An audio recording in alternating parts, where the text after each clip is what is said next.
नमस्कार, मैं डॉक्टर मुकुल खंडेलवाल आज आप लोगों को बिहारी लाल जी के बारे में बतला रही हूँ। बिहारी लाल जी का जन्म उत्तर प्रदेश ग्वालियर के बसवा के गोविंदपुर गांव में सन 1603 में हुआ तथा इनकी मृत्यु सन 1663 में हुई। ये निम्बार्क संप्रदाय से दीक्षित थे और निम्बार्क संप्रदाय के जो लोग होते हैं वो राधा कृष्ण की भक्ति करते, तो ये भी कृष्ण के उपासक थे। इनके पिता का नाम केशवदास था। इनका केवल एक ही ग्रंथ है बिहारी सतसई, जो हिंदी जगत में अद्वितीय है। बिहारी लाल जी की सतसई एक मुक्तक रचना है। इनके दोहों के दो दो चरण अन्य बड़े बड़े कवियों के कवित्त सवैयों के 4-4, 8-8 चरणों से अधिक प्रभावशाली हैं। बिहारी लाल जी की लोकप्रियता रीतिकालीन कवियों में सर्वाधिक है और उनकी सतसई सभी काव्य कसौटियों पर खरी उतरती है। इनकी रचनाओं में उक्ति वैचित्र का पुट रहता है। इनके एक एक दोहों में अलंकारों छंदों का समावेश रहता है। इनके दोहे में शब्द चयन इस प्रकार किया जाता है कि उनमें से एक भी शब्द निकाल देने से अर्थ अस्पष्ट हो जाता है। एक एक शब्द में अत्यंत गंभीरता है। बिहारी के दोहों में वह शक्ति है कि वह मर्म पर आघात करते हैं। इसीलिए इनके दोहों के संबंध में कहा गया है, सतसैया के दोहरे जू नाविक के तीर, देखन में छोटे लगे घाव करे गंभीर। इनके काव्य में काव्य की सभी विशेषताएं अपने विकसित और प्रौढ़ रूप में दृष्टिगत होती हैं। उक्ति वैचित्र का तो इतना सुंदर इनका है उदाहरण कि पढ़ते पाठक का मन जो है वो मुग्ध हो जाता है। मैं एक उदाहरण दे रही हूँ आप लोग के सामने। कनक कनकते 100 गुनी मादकता अधिकाय, यही खाए बौराए जग उह पाए बौराए। पहले कनक का अर्थ जो है वो है धतूरा और दूसरा जो कनक आ रहा है उसका अर्थ है सोना।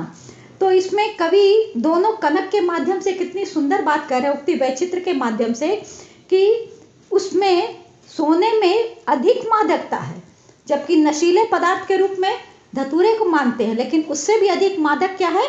सोना। क्योंकि धतूरे को तो खा करके जग पागल होता है, सोने को तो पा करके ही जग पागल होता है।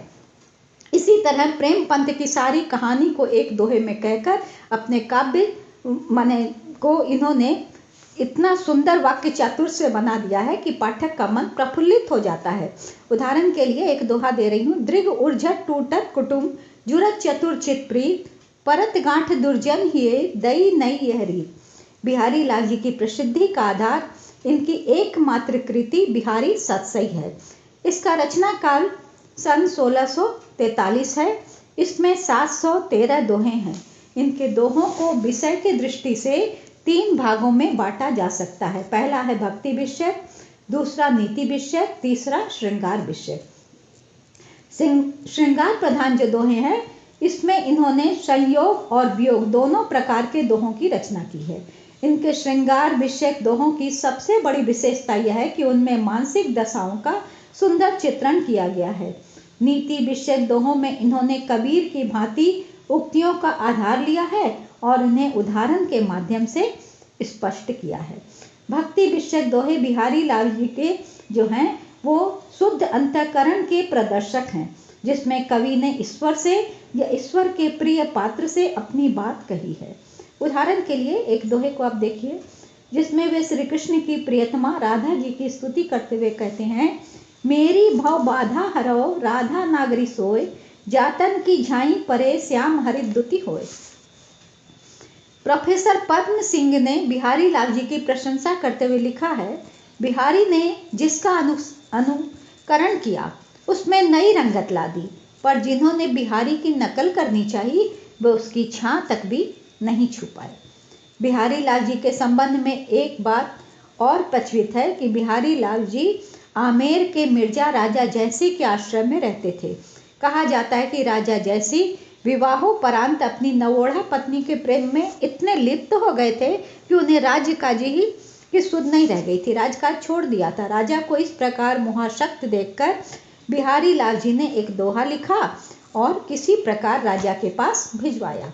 दोहा था, नहीं पराग नहीं मधुर मधु, नहीं विकासे काल, अली कली ही सो बिंध्यो, आगे कौन हवाल। यानी फूल जो है वो बासी हो चुका, ना तो उसमें अब पराग है, नहीं मधु भी नहीं है, और फिर भी भौरा उसी में लपटा हुआ है। अगर यही स्थिति रही तो आगे क्या हल होगा। इस दोहे को जो पढ़ा जब राजा ने, तो इस दोहे को पढ़कर राजा को अपनी भूल का एहसास हुआ। उन्हें अपने कर्तव्य की सुधि आई। वे तुरंत प्रेम कक्ष से बाहर निकले और राजा ने मने खुश होकर के बिहारी लाल जी को सम्मानित किया, उन्हें स्वर्ण मुद्रा प्रदान की। और यह भी कहा जाता है कि राजा उनके दोहों से इतने प्रसन्न होते थे कि उन्होंने यह वचन दिया था कि एक एक दोहे पर वे उसे एक एक स्वर्ण मुद्रा बिहारी लाल जी को प्रदान करेंगे। जहाँ तक काव्य भाषा का सवाल है, इनकी काव्य भाषा साहित्यिक ब्रज भाषा है जो प्रौढ़ और प्रांजल है। बुंदेलखंड से संबंधित होने के कारण इनकी भाषा पर बुंदेली प्रभाव भी है। भाषा अत्यंत कोमल, संयत और सजी हुई है। इनकी भाषा की सबसे बड़ी विशेषता यह है कि वह अल्पाक्षरा होते हुए भी बृहत अर्थ अभिव्यक्त करती है। बिहारी लाल जी दर्शन, गणित और ज्योतिष के भी अच्छे ज्ञाता थे, जिसकी झलक इनके दोहों में भी दिखाई पड़ती है। इनकी शैली जो है वो 3 प्रकार की है। श्रृंगार रस प्रधान शैली जो है उनमें है, और उसमें जो है दोहों में उसके जितने भी दोहे श्रृंगार प्रधान, उनमें माधुर्यपूर्ण व्यंजना शैली का प्रयोग है। भक्ति और नीति परक दोहों में प्रसाद गुण से युक्त सरस शैली का प्रयोग हुआ है, तथा जहाँ दर्शन, गणित, ज्योतिष और नीति विषयक दोहे की बात कही माने है, वहाँ चमत्कार पूर्ण शैली का प्रयोग देखने को मिलता है। जहाँ तक छंद की बात है, इन्होंने अपने काव्य में 2 ही छंद मूल रूप से अपनाए हैं, दोहा और सोरठा।